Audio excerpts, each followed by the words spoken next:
Hello guys, আজকে আমার recipe হলো মাশরুম। আমি দেখো মাশরুমগুলোকে এই যে মাথার এখানে একটা ছাল থাকে সেটাকে ভালো করে পরিষ্কার করে ধুয়ে ছুলে নিয়েছি, মানে এই যে এই ছালটা।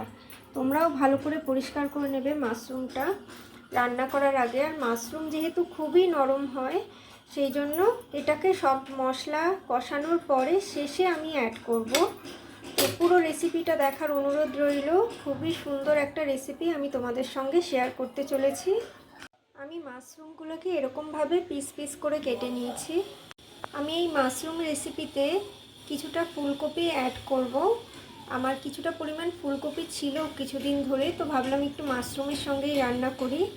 আমি একটু বয়েল করে নিয়েছি সামান্য নুন দিয়ে, আর জলটাকে সেঁকে নিয়েছি।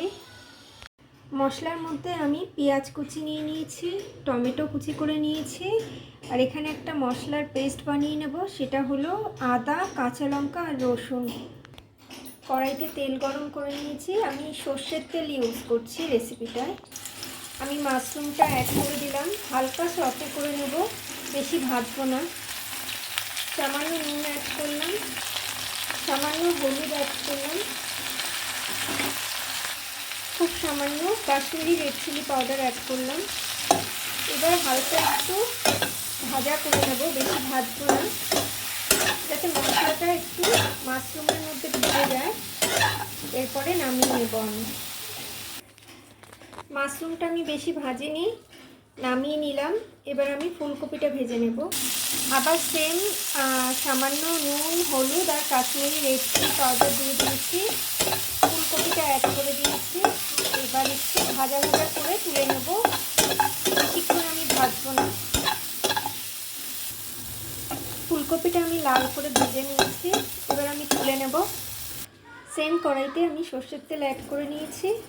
ফোড়নের মধ্যে শুধু জিরে ফোড়নই আমি দেব, আমি কোনো শুকনো লঙ্কা তেজপাতা দেব না। ডাইরেক্ট পেঁয়াজটাকে অ্যাড করে নেব,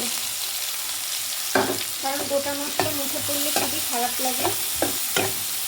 আমি পেঁয়াজটাকে একটু হালকা ভাজা ভাজা করে নিচ্ছি। পেঁয়াজটা আমি অলরেডি লাল করে ভেজে নিয়েছি। এর মধ্যে আমি আদা রসুনের পেস্টটা অ্যাড করব। আমি আদা রসুনের পেস্টটা অ্যাড করে নিয়েছি। এবার এটাকে কিছুক্ষণ কষাবো আমি। এর মধ্যে আমি হলুদের গুঁড়ো অ্যাড করছি, কালারের জন্য কাশ্মীরি রেড চিলি পাউডার, ধনের গুঁড়ো অ্যাড করলাম। এবার মশলাটাকে আর কিছুক্ষণ কষাবো।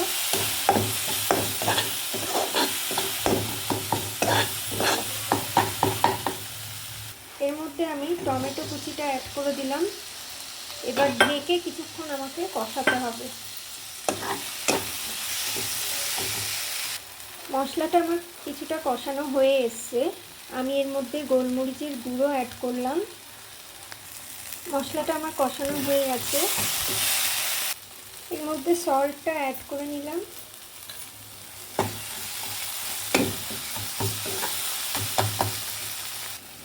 এর মধ্যে আমি মাশরুম আর ফুলকপিটা অ্যাড করে নিলাম। ফুলকপি আর মাশরুমের সঙ্গে আমি কিছুক্ষণ মশলাটাকে কষিয়ে নিয়ে গরম জল অ্যাড করব। আমি মাশরুম আর ফুলকপির সঙ্গে মশলাটাকে ভালো করে কষিয়ে নিয়েছি। এবার আমি গরম জল অ্যাড করে দিলাম। এবার এটাকে কিছুক্ষণের জন্য ঢেকে দেবো। আমার রেসিপিটা অলমোস্ট রেডি হয়ে এসছে। আমি এর মধ্যে আমার বানানো গরম মশলাটা একটু অ্যাড করে দিলাম, খুবই সামান্য একটু চিনি অ্যাড করলাম। আমার কিন্তু রেসিপিটা রেডি। তো সবার শেষে আমি ধনেপাতাটা অ্যাড করে দিলাম। এবার কিছুক্ষণ এটাকে গ্যাস অফ করে ঢেকে রেখে দেব। এই রেসিপিটা ভাতের সঙ্গে বা ফ্রাইড রাইস বা কোনো রকম রুটি পরোটার সঙ্গে তোমরা খেতে পারো, খুবই টেস্টি লাগে। রেসিপিটা ভালো লাগলে একটা লাইক কমেন্ট করে দিও। আমার চ্যানেলটাকে সাবস্ক্রাইব করে সবসময় পাশে থেকো, যাতে আমার যে কোনো রেসিপি বা যে কোনো পোস্ট করলে আগে তোমাদের কাছে যায়। রেসিপিটা কেমন লাগলো ভালো করে জানিও কমেন্টের মাধ্যমে। Thank you so much for watching guys. Thank you.